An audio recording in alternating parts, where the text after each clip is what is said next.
Okay, we'll go ahead and get started.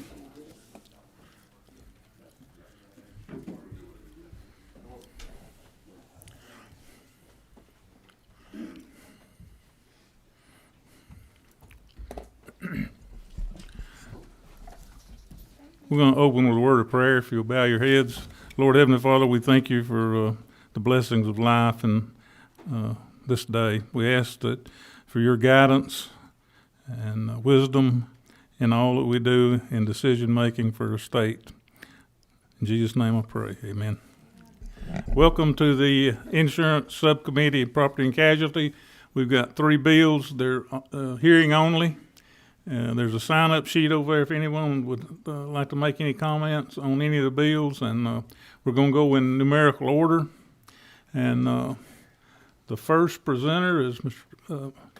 Representative Tyler Paul Smith. Good afternoon, Mr. Chairman, members of the committee. It's good to see y'all on round 2 of subcommittees of the Insurance Committee. Today I bring before you House Bill 733. And just to kind of give you the background of what the current law is and what this bill will do, I'll give you a brief rundown, and then I'll turn it over to my subject matter expert, Lance, from the Guaranteed Asset Protection Alliance. Current law contains a statutory framework for offering gap waivers in Georgia. This bill retains that framework and would additionally allow a gap waiver to provide a credit toward the purchase of a replacement vehicle. The bill also allows a gap waiver to be offered without an additional charge. Current law also authorizes vehicle service agreements, also known as extended warranties, to be offered as a non-insurance product provided certain requirements are met. This bill retains that framework and expressly allows trade-in credit agreements, diminished value agreements, depreciation benefit agreements, or other similarly named agreements to be offered under the Vehicle Service Agreement framework. And with that, Mr. Chairman, if it pleases you, have Mr. Lance come up and kind of delve into it a little bit more. Lance.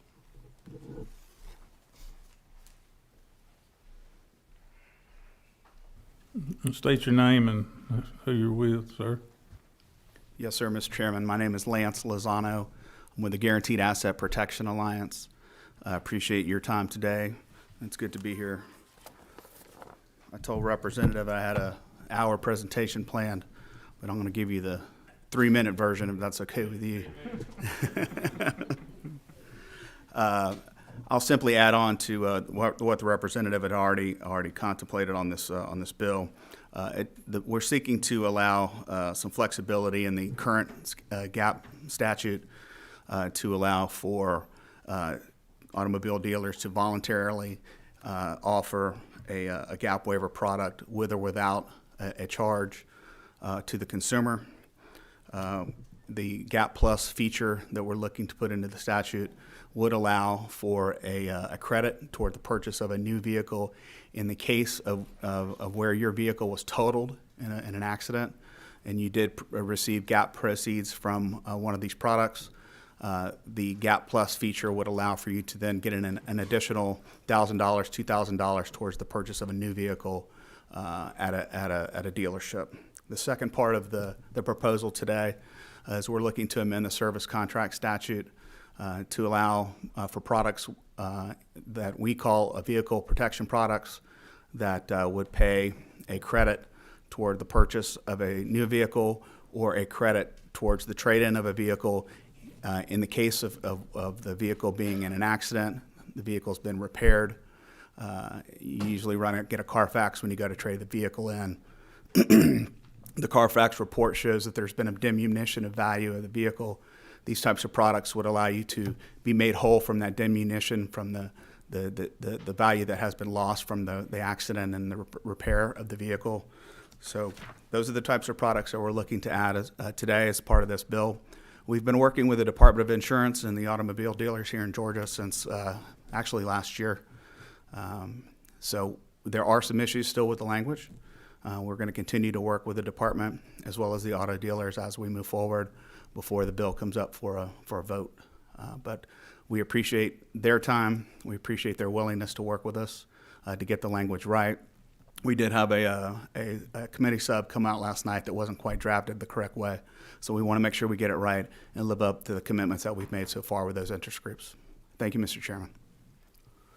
Okay, so the bill, the wording is going to change? From the committee sub that came out last night, it's my understanding it's drafted incorrectly. And Okay. yes, it will change. Okay, so we won't ask anyone else to speak to it. We have any questions from any of the members?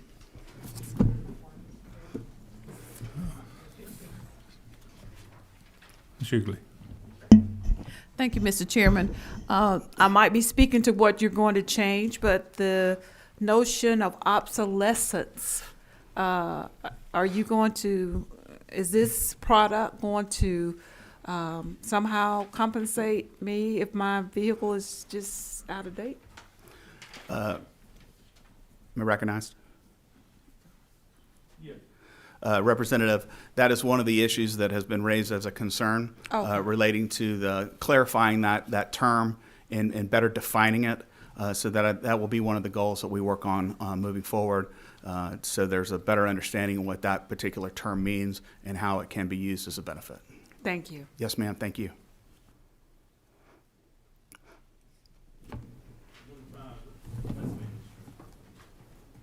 Go ahead. Can you tell us about how other states use this or don't use this? Sure. GAP Plus is in, I think, around 12 states already as an authorized product that can be sold with or without a charge. The second part of our proposal is currently in law in the state of North Carolina. There's legislation pending in Michigan and about 6 or 7 other states currently. But so far, North Carolina is the only state that has passed this legislation, or this part of the legislation. This segment is actually part of a larger bill that our association advocates on a national basis.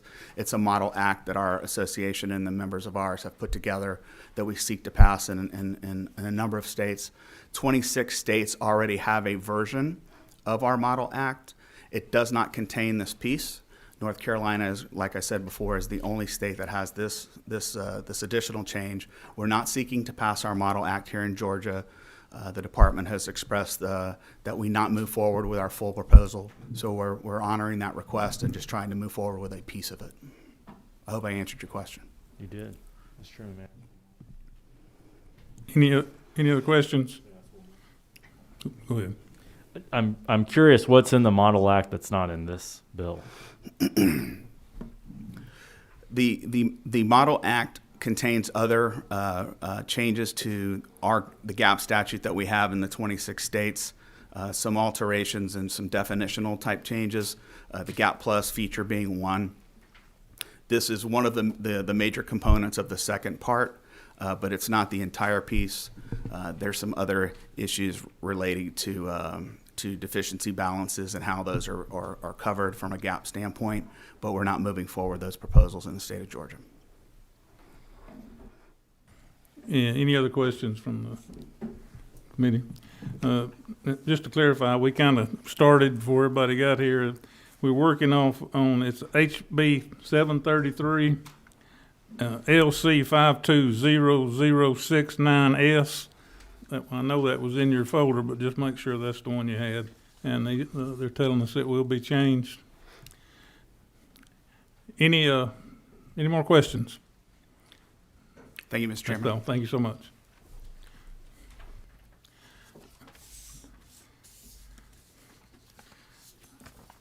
Next, we'll hear House Bill 1022. Representative Lumsden. Chairman Lumsden, we're working off of LC 520055. 0055, House Bill 1022. This is a department bill, comes from the Department of Insurance. Under current law, car insurance companies must get prior approval from the Insurance Commissioner's Office only for rate filings for their minimum limit policies as defined in state code. For those of you who may not be familiar, state code defines a certain liability level which is stated at 20, 25, 50, 25. Now, that applies to or refers to bodily injury and property damage. The $25,000 is is bodily injury per person, $50,000 total per accident, with a total of $25,000 in property damage. So, under the current law, car insurance companies must get prior approval only when the company is filing a rate filing for the minimum as required by state law. All other rate filings can immediately go into effect once they're filed under a system known as file in use. Now, the Insurance Commissioner's Office does review all filings after they've gone into effect, but if they find an issue with it, then the rates have already gone into effect and the consumers are being impacted. So many times these filings can have large rate impact on the consumers, and additionally they often include very complicated rating models that can take the Commissioner's Office weeks to work through to determine if they include factors that are not allowed under their rules and regulations, such as adding something like an education component or an income component to the filing. They also, there are some companies in our market that are taking advantage of this loophole in the law by not filing the state's minimum limit policies at all. For example, their minimum policies that they might offer might be 25, 50, 30 instead of 25, 50, 25, or 25 or they could use a 25, 50, 25 plus add something to it like an uninsured motorist requirement. So this has been in existence for decades, and it's not been something that insurance companies have sought to use, but in recent years they've started using the loophole. So by not writing these minimum limit policies defined in state code, these insurers can avoid oversight by the Insurance Commissioner's Office on any of their filings until after they've gone into effect. So what we're trying to do here with House Bill 1022 is simply close this loophole by requiring insurers to receive prior approval from the Insurance Commissioner's Office on the minimum policies they offer, whatever those limits might be. So this will in turn give the Insurance Commissioner's Office additional oversight over the largest line of insurance, which is auto, that affects most Georgia consumers. That is the bill in its essence. I have some folks from the Department of Insurance that might want to speak to this. If you would, Weston Burleson and his Steve Manders are with us, and they might have some comments if that would be permissible with you, Mr. Chairman.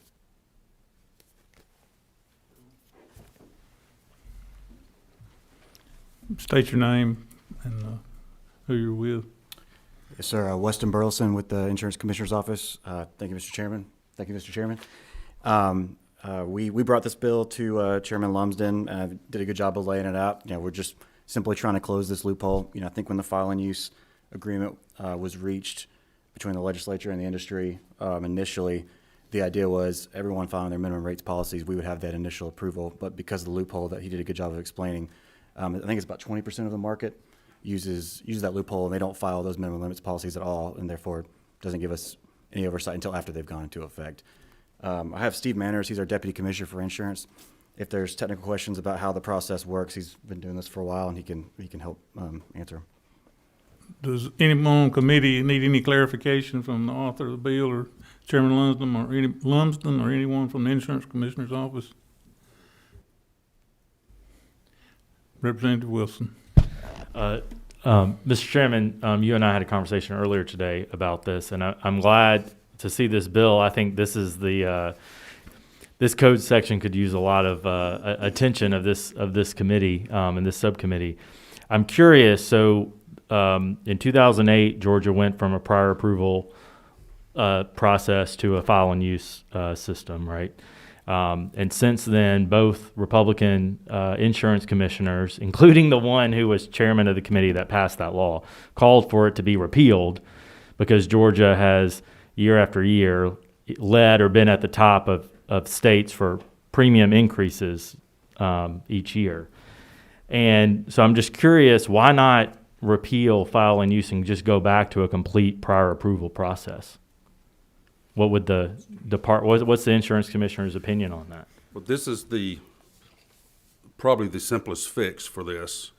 It still allows speed to market, all right? That is still an important part of our marketplace, to have a free and open market out there where companies can have products available to them.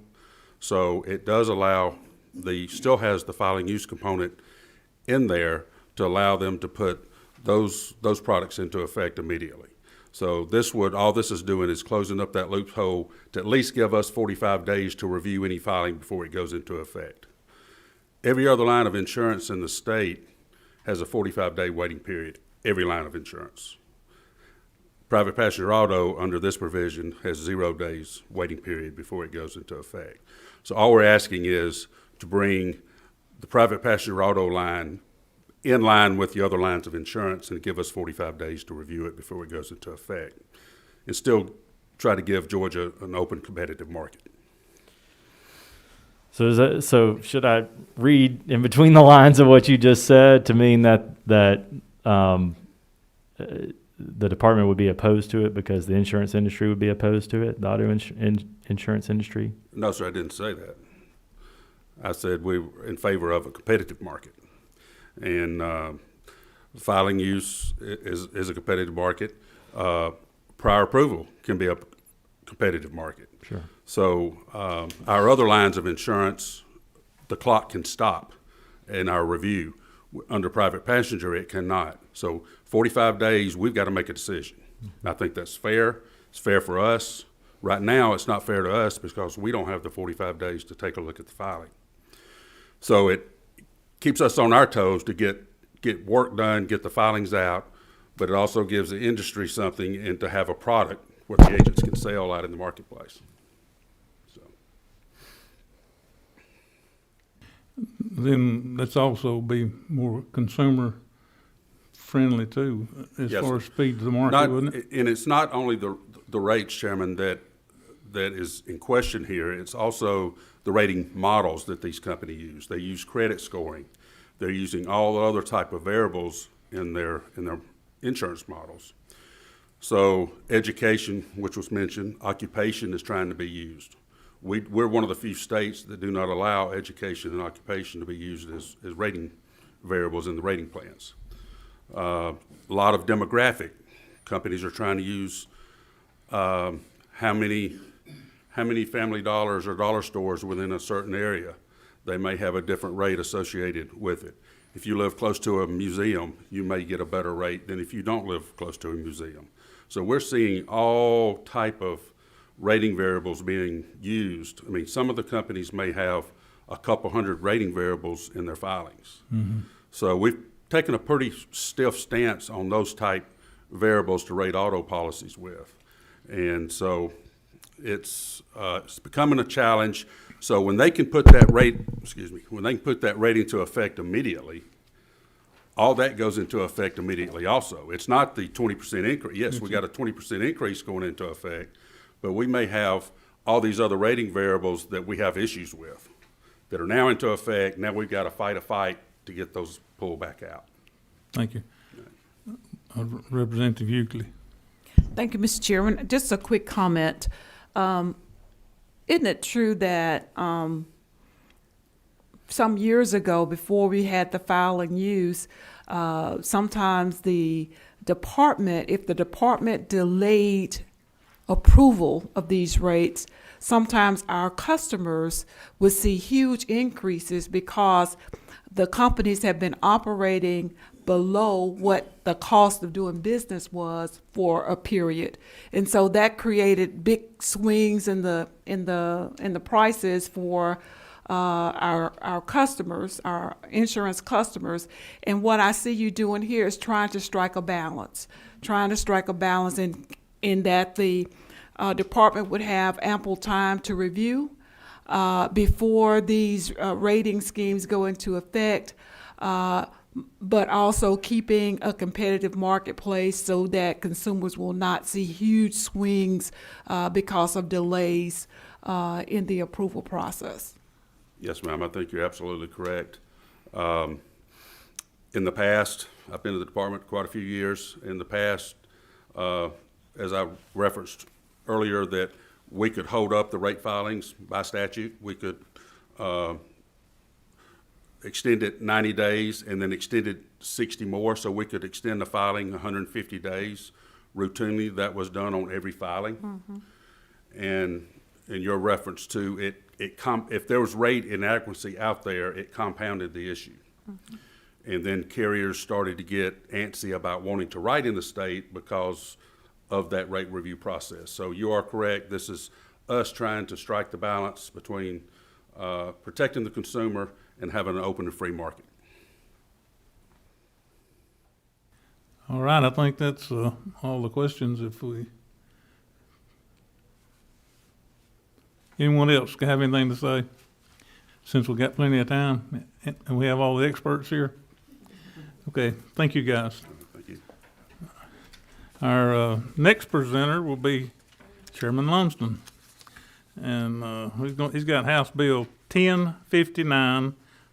He's presenting this bill for Matthew Gamble. Of course, Chairman Lumsden is on the bill also. It's HB 1059, LC 520059. That is correct. Chairman Lumsden. Representative Gamble had something to come up. He was not able to be here this afternoon, so he asked if I could present this on his behalf. This is a piece of legislation dealing with loss mitigation products and charitable contributions by insurance agents. This allows insurers and agents to offer loss mitigation products.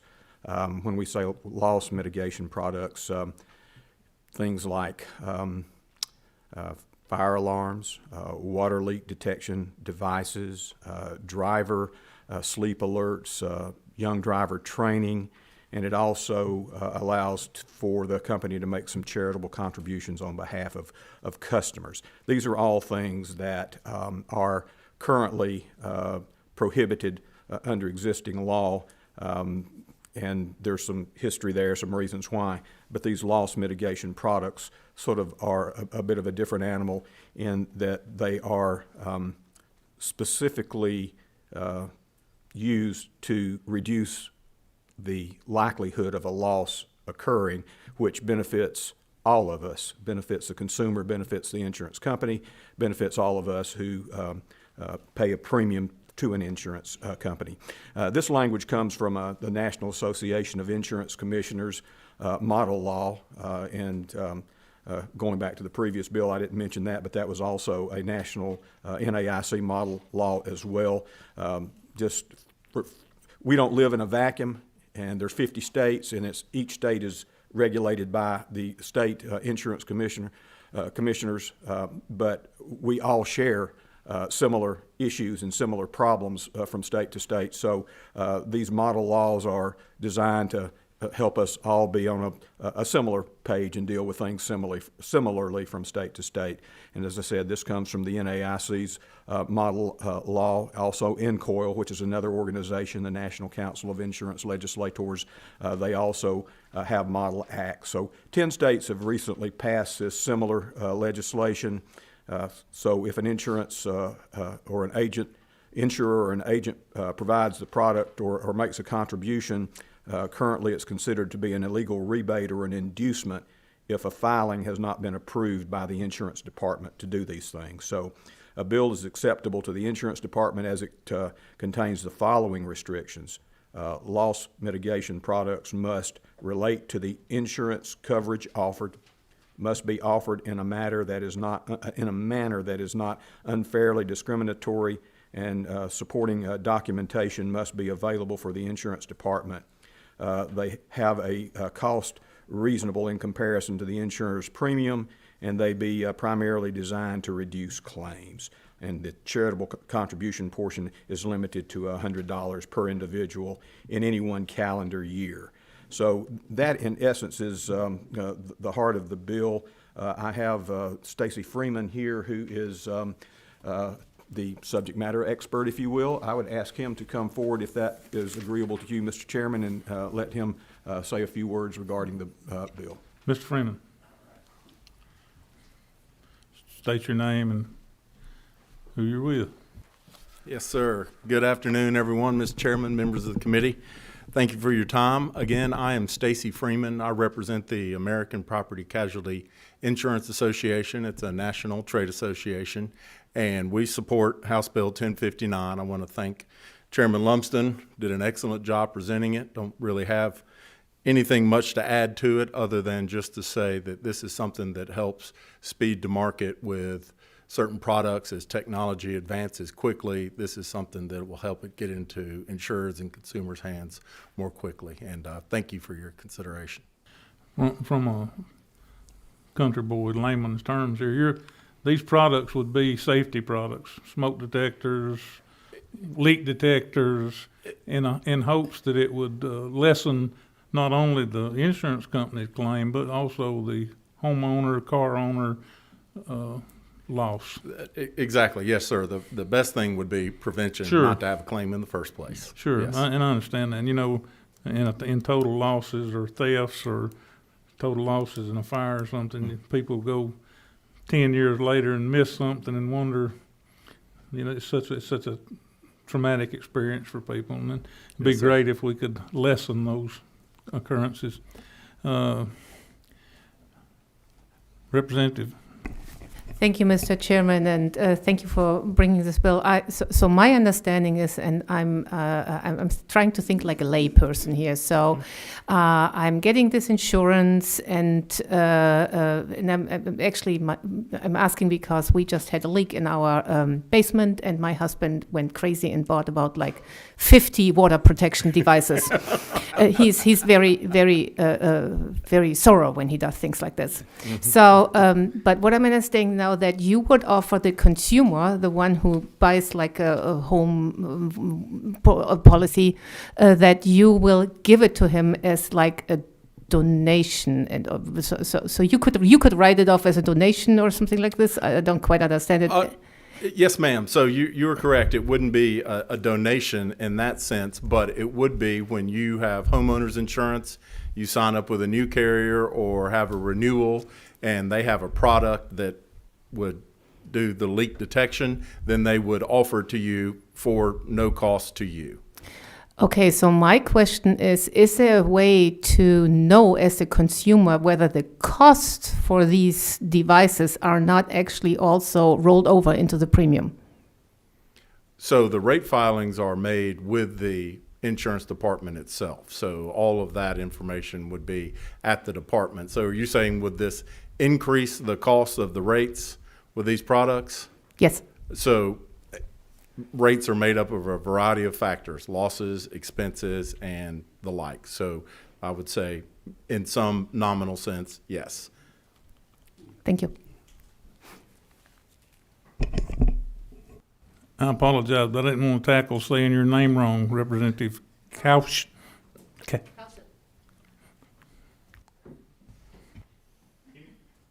Any other questions? And All right. Mr. Chairman, if I'm Oops, I'm sorry, go ahead. just one follow-up to that point of the cost being a factor. The whole point, though, overall is to lower losses and expenses and premiums through loss mitigation. Thank you. I don't see an agent putting a $250 item on the premium it's gonna cost you more. The agent makes no more off of the policy, and I don't see why they would add cost to their customer. Right. Yes, sir. All right. Thank you. Chairman Lumsden, do you have anything else? I'm good. Okay, these bills will go before the committee for decision if they'll be heard again or how they'll move forward. Thank you so much.